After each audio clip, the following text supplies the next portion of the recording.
இன்றைக்கு செப்டம்பர் மாதம் திங்கட்கிழமை 23ஆம் தேதி. இன்று தேவன் நமக்கு தரும் ஜீவ நீரூற்றான இறை வார்த்தைகள் திருப்பாடல் 15 இறை வார்த்தைகள் 1-5 முடிய. நாம் அனைவரும் பாட வேண்டிய பதிலுரை பாடல். இறைவாவும் திருமலையில் தங்கியிருப்போர் யாம், இறைவாவும் திருமலையில் குடியிருப்போர் யாம், குடியிருப்போர் யாம். ஆண்டவரேவும் கூடாரத்தில் தங்கிட தகுதி உள்ளவர் யார், திருமலையில் குடியிருப்பவர் யார்.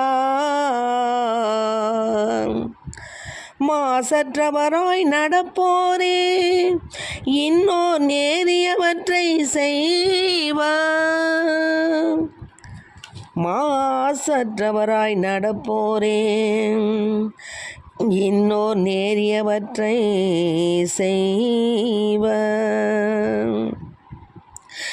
இறைவாவும் திருமலையில் தங்கியிருப்போர் யார், இறைவாவும்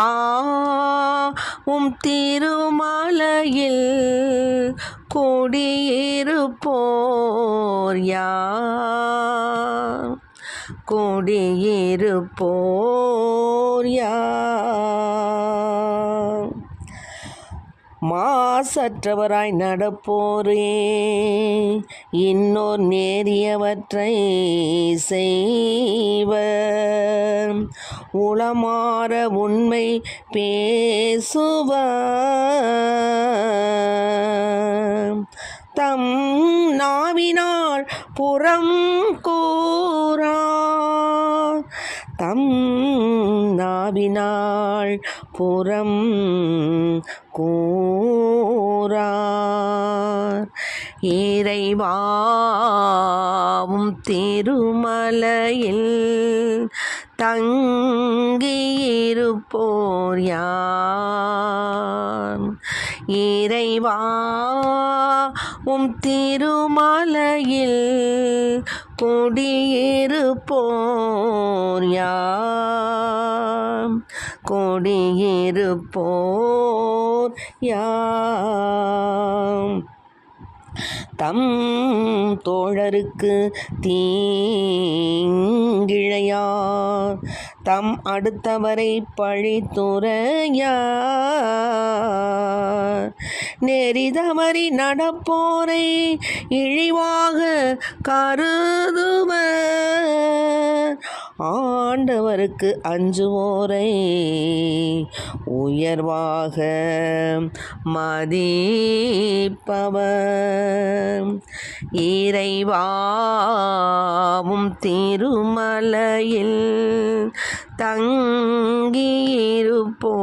யார், இறைவாவும் திருமலையில் குடியிருப்போர் யார், குடியிருப்போர் யார்.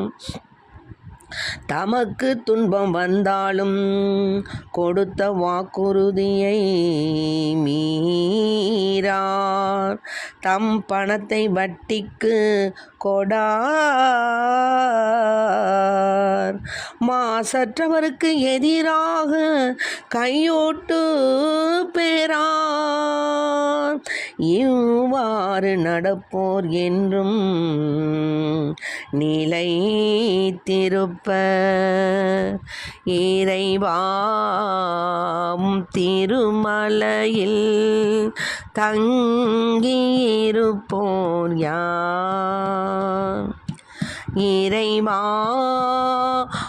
திருமலையில் குடியிருப்போர் யாம் குடியிருப்போர் யாம். இறைவாவும் திருமலையில் தங்கியிருப்போர் யாம். இறைவாவும் திருமலையில் குடியிருப்போர் யாம். குடியிருப்போர் யாம். இன்றைக்கு நம் தேவன் தரும் ஜீவநீர் ஊற்றான இறை வார்த்தைகளை கேட்டோம். இறைவனுடைய திருமலையில் தங்கி இருப்பவங்க யார் யார்? இறைவனுடைய திருமலையில் குடியிருப்பவங்க யார் யார் அப்படிங்கிறத பற்றி சொல்கிறாங்க. யார் அங்கே குடியிருப்பாங்க? தேவனைப் போல நல் மனதும் தூய மனதும்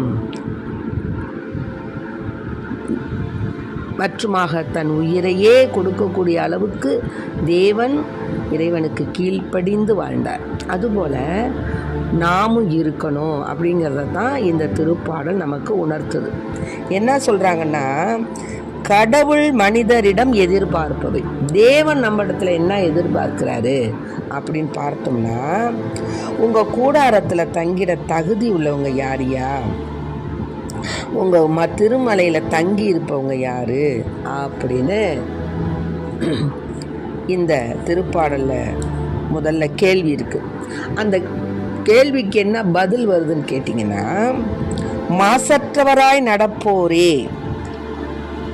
யார் யார் மாசற்றவங்களாக இருப்பாங்க அப்படின்னு கேட்டிங்கன்னா, நேரியவற்றை செய்வாங்க.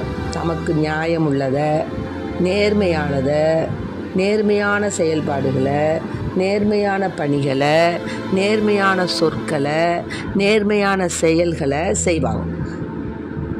தீய செயல்களை செய்ய மாட்டாங்க.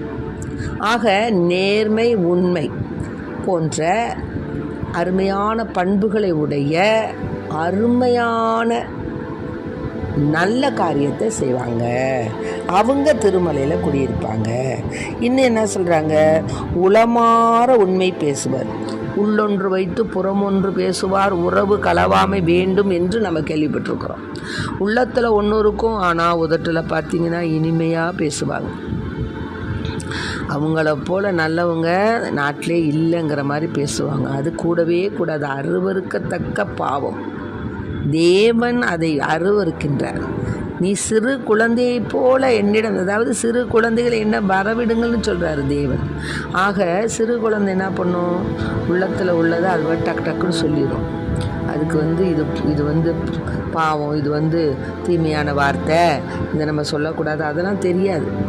அது மனதில் கள்ளம் கபடற்ற விதமாக இருக்கும். அது மாதிரி நீங்கள் உள்ளொன்று வைத்து புறமொன்று பேசக்கூடாது, உள்ளதை உள்ள மாதிரி சொல்லணும் அப்படின்னு சொல்கிறாங்க. தம் நாவினால் புறங்கூறார். இது ரொம்ப ரொம்ப ரொம்ப ரொம்ப ரொம்ப நடந்துக்கிட்டு இருக்கு. புறம் கூறுவது என்பது தேவன் அருவருக்கின்றார். அடுத்தவர்களை பற்றி இல்லாதது பொல்லாதது சொல்கிறது, அவங்க அப்படி இவங்க இப்படி. முன்கண்ணில் உள்ள விட்டத்தை விட்டுவிட்டு அயலான் கண்ணில் இருக்கும் துரும்ப எடுக்கிறதுக்கு நீ முயலாதுங்கிறாங்க. அதே போல் நாம் மற்றவர்களை பற்றி புறம் கூறுவதை விட்டுவிட வேண்டும். அவன் அப்படி இருக்கான், இவன் இப்படி இருக்கான், அவங்க அப்படி செய்ததெல்லாம் நியாயமா, அப்படியா இப்படியா. அவங்க வீட்டில் அதாவது ஒன்று நடந்தால் கூட அதை 10 திருச்சி சொல்கிறது. இதெல்லாம் அருவருக்கத்தக்க பாவம். இது செய்கிறவங்கெல்லாம் ஆண்டவருடைய திருமலையில் குடியிருக்க தகுதி இல்லாதவங்க. நெறிதவறி நடப்போரை இழிவாக கருதுபவர், ஆண்டவருக்கு அஞ்சுவோரை உயர்வாக மதிப்பவர். ஆண்டவருக்கு அஞ்சக்கூடிய ஊழியர்கள் மற்றுமாக இருக்கக்கூடிய நல்ல உள்ளங்களை உயர்வாக கருதணும். ஆண்டவருக்கு அஞ்சுவோருக்கு இந்த அதாவது தெய்வ பயமே ஞானத்தின் தொடக்கம் என்று நம்ம ஞான நூலில் படிக்கிறோம். ஆக தெய்வ பயம் உள்ளவங்க இந்த மாதிரி காரியங்கள் செய்ய மாட்டாங்க, புறம் கூற மாட்டாங்க, உண்மை பேசுவாங்க, நேர்மையானது செய்வாங்க. இப்படிப்பட்டவங்க தான் அந்த திருமலையில் குடியிருக்க தகுதி உள்ளவங்க. ஆக இந்த மாதிரி ஆண்டவருக்கு அஞ்சுவோரை உயர்வாக கருதுவாங்க. அவங்க தேவனுக்கு பிரியமானவங்களை உயர்வாக கருதுவாங்க. அவங்களுக்கு தன்னால் இயன்ற உதவிகளை செய்வாங்க. அவங்களுக்கு தன்னால் இயன்ற பொருட்களை கொடுப்பாங்க. இது மாதிரிலாம் தான், அதாவது நேர்மையாக இருக்கிறவனும் ஊழியம் நல்ல நேர்மையாக இருக்கக்கூடியவர்கள் ஆண்டவருக்கு அஞ்சுவோருக்கு அவர்கள் என்ன செய்வாங்க? உயர்வாக மதிப்பாங்க. தமக்கு துன்பம் வந்தாலும் கொடுத்த வாக்குறுதியை மீறார், தம் பணத்தை வட்டிக்கு கொடார், மாசற்றவருக்கு எதிராக கையூட்டு பெறார். மாசற்றவங்களை படிக்கு, அதாவது இப்படி சூசன்னாவை அந்த 2 முதியவர்கள் அவளை செய்யாத குற்றத்தை செஞ்சா அப்படின்னு சொன்னாங்க. இதெல்லாம் மாசற்றவருக்கு எதிராக செய்யக்கூடிய செயல்பாடுகள். இது மாதிரி நாம் நல்லவங்களுக்கு சப்போர்ட்டாக தான் இருக்கணுமே தவிர அவங்களுக்கு கெடுதல் செய்யக்கூடாது. அந்த மாதிரி கெடுதல் செய்வது கடவுளுக்கு விரோதமான காரியம். தம் பணத்தை வட்டிக்கு கொடார், தம் பணத்தை வட்டிக்கு கொடார். வட்டி கொடுப்பது என்பது மிக மிக ஒரு அருவருக்கத்தக்க ஒரு செயல்பாடு. அதனால் அந்த மாதிரி நம்ம செய்யக்கூடாது. அப்புறம் என்ன சொல்கிறாங்க? தமக்கு துன்பம் வந்தாலும் கொடுத்த வாக்குறுதியை மீற. நம்ம ஒரு வாக்கு சொல்லிட்டோம்னு சொன்னோம்னா அதனால் துன்பம் வந்தாலும் நம்ம அந்த வாக்குறுதியை மீறாமல் முடிஞ்ச வரைக்கும் அதை நிறைவேற்ற பார்க்கணும். நம்மால் முடியலைன்னா அது பரவாயில்ல, நம்மால் முடியும், அதை செய்ய முடியும்னு தெரிஞ்சும் நாம் ஒரு நன்மையை செய்ய முடியும் என்று தெரிந்திருந்தும் நாம் செய்யாது போனோம்னா அது குற்றம். ஆக இப்படியாக தேவனுக்கு எதிரான காரியங்கள் பார்த்தீங்களா? அதனால் நாம் என்ன செய்யணும்? மாசற்றவங்களாக நடக்கணும், நேரியவற்றை செய்யணும், உளமாற உண்மை பேசணும், நாவினால் புறம் கூறக்கூடாது, தோழருக்கு தன்னுடன் இருப்பவர்களுக்கு தீங்கு செய்யக்கூடாது, அடுத்தவரை பழித்து உரைக்கக்கூடாது.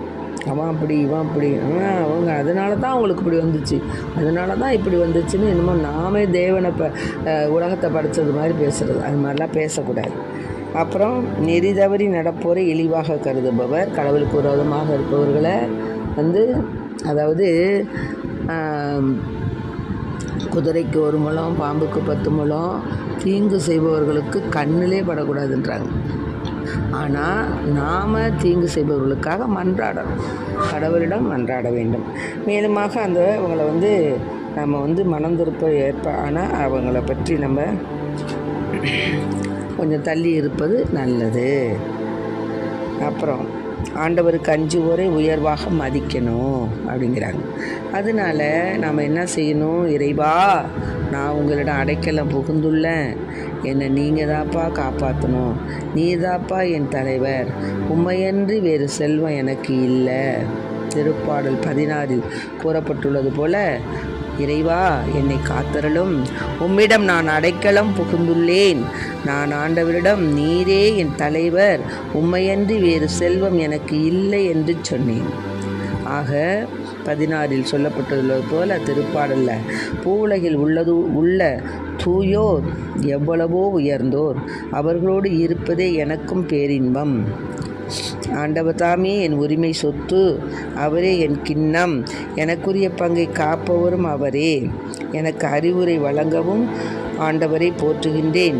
இரவில் கூட என் மனச்சான்று என்னை எச்சரிக்கின்றது.